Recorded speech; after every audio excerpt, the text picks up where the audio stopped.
Hello students, welcome to Writer's Workshop. We've been working on our teaching books, and I think you all will remember that I decided to write my book about yoga, right? Because I counted on my fingers at least 5 facts that I knew. That means I know enough to teach classmates or to teach someone else about it.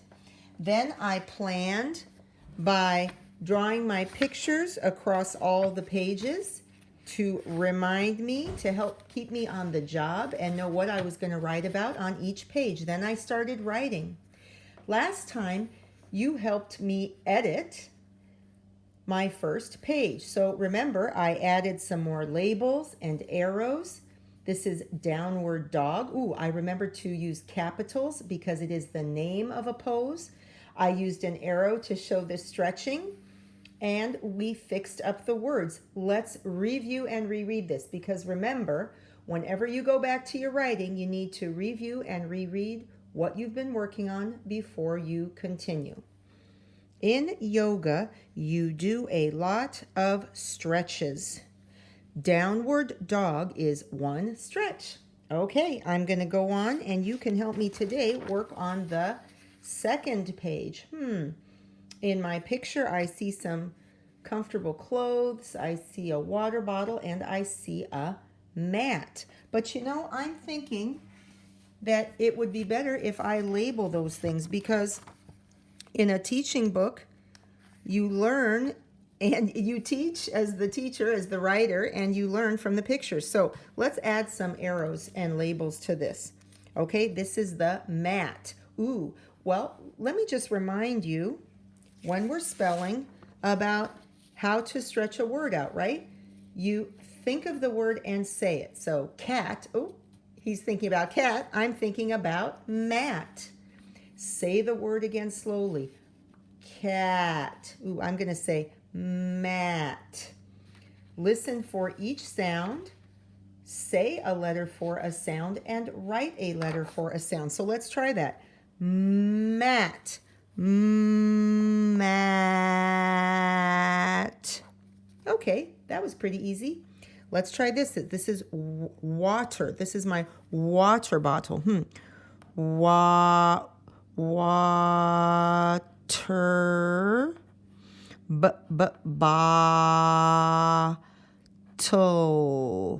Water bottle. And I'm going to put an arrow. And this is clothing. It's not just any clothing though, right? It's comfortable clothing. Ooh, comfortable. That is such a long word. I'm a little afraid of trying to spell such a hard, long word. But guess what? That's an important part about teaching others. And in your teaching book, you have to be a brave speller.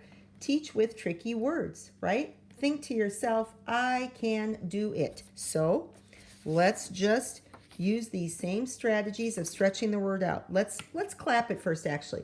Comfortable. Comfortable. Okay, let's go with come. Come.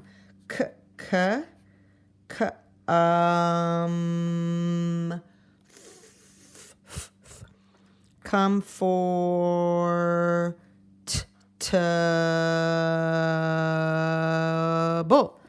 Comfortable. Comfortable. Okay, that's pretty good. Comfortable clothes. Clothes. Clothes. Comfortable clothes with an arrow. Okay? Now, let's go take a look at the writing. You need special stuff to do yoga. You will need a mat, water, comfortable. Ooh, look, I tried to spell comfortable before. Clothes. Okay, so that just kind of runs on. It's a list of the things you will need. Remember, when you have a list, you probably need to be using a comma to separate the items in the list. So let's take a look. Oh, but what did I forget right away? What do I need at the beginning of my sentence? A capital. Yikes. Big capital Y. You need special stuff to do yoga. You will... Oh, wait a minute. One idea, one sentence. You need special stuff to do yoga. I think I need a period here. Okay, let's make this capital Y because it's the beginning of the next sentence. You will need a mat, comma, water, comma, comfortable clothes. Oh, wait a minute. If comfortable clothes is the last thing in the list, I need and right here, right? And. Oh, you know what? I think I'm going to go back to the beginning of the sentence.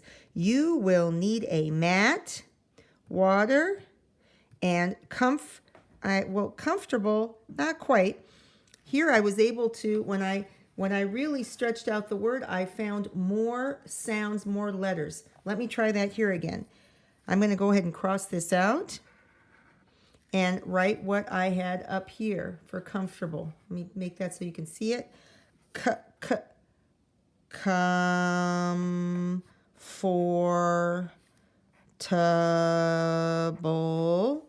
clothes, period. Okay, so for a minute, let's just look at what I added. I added labels and arrows, okay? I stretched out the words so that I could spell them. I was a brave speller. I taught with tricky words, right? Let's reread. You need special stuff to do yoga. You will need a mat, water, and comfortable clothes. So, from today, I want you to remember, when you write a teaching book, you have to be a brave speller and teach with tricky words. Don't be afraid. Don't be afraid to write some tricky words, because if you're teaching people about something and it's important, it's probably going to have some tricky words. You can do it. Off to your writing.